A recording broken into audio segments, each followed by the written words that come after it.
اگر شیرینی بامیه دلت رو میزنه، این بار به روش دیگچه بدون شهد امتحانش کن. آب، شکر، نمک، وانیل و کره رو میذاریم رو حرارت ملایم تا کره آب بشه. آرد رو به یک بار اضافه و رو حرارت ملایم مرتب به مدت 10 دقیقه داغ بزنید. این مرحله تو بافت بامیه خیلی تأثیر میذاره. اگر با حوصله و دقت انجام بشه، بامیه ترد میشه.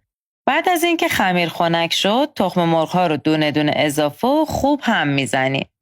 اگر قیف و ماسوره ندارید، میتونید از یه بطری آب معدنی کوچیک استفاده کنید. در بطری رو مثل تصویر با ماژیک خط کشی کنید و با کاتر خیلی آروم جدا کنید. حالا خمیر رو بذارید داخل بطری و به این شکل پایپ کنید و بهش شکل بدید.